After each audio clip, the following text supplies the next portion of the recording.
You're watching Good Day Austin on Fox 7. One of the ways that I judge chemistry is just by looking in somebody's eyes without talking. Can we do that?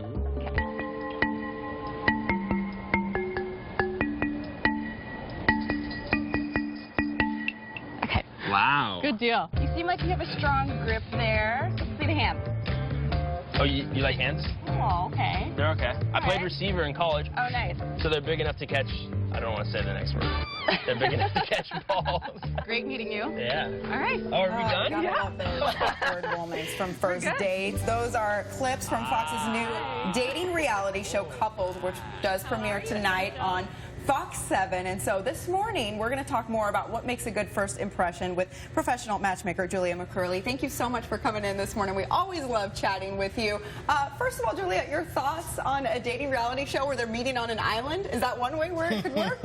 What I love about these dating reality shows, it just gives inspiration for other singles.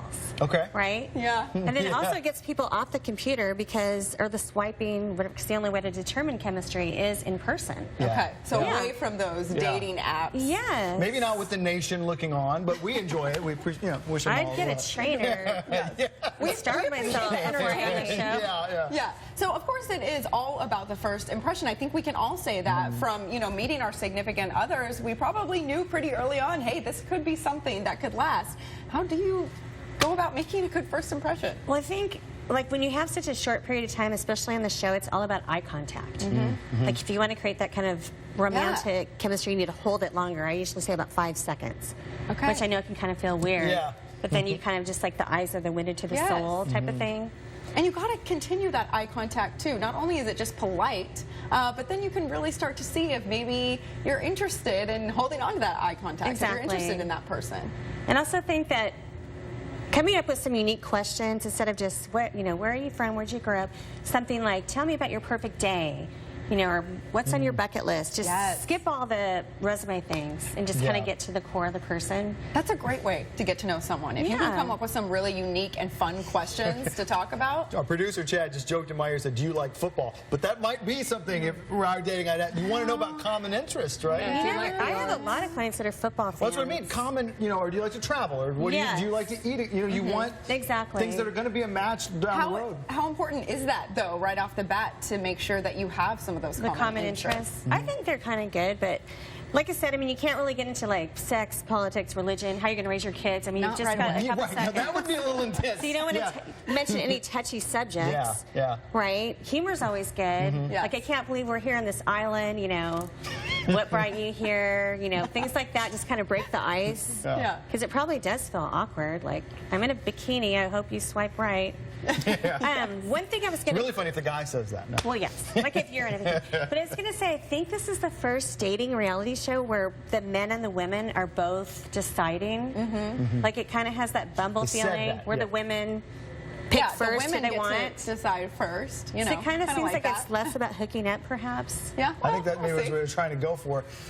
You just touched on it a little bit. What about bad first impressions? What makes bad first what do you want to really not do? I guess you just kind of mentioned some of the taboo topics. Well, I think anything about physical appearance, is bad.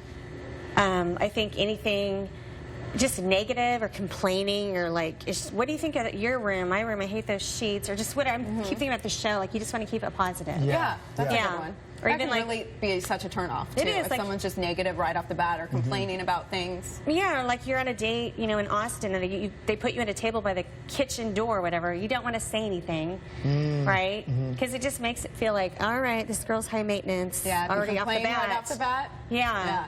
What about yours is an offline dating service? Yes. So the difference between offline and online?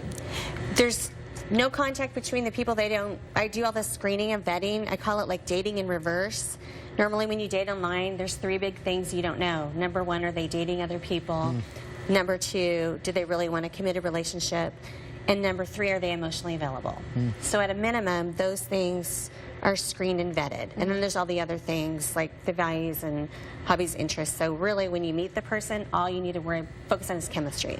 Yeah, because you say ultimately meeting in person, getting to know one another in person is how you can tell if you're going to make it in a relationship. Exactly, and that's a problem with dating right now. Is it's so looks oriented, and so let's say you start getting emotionally involved, physically involved, and then all the what should be important things come up later, and then you just keep trying to make it work, right? Maybe stay in relationships too long.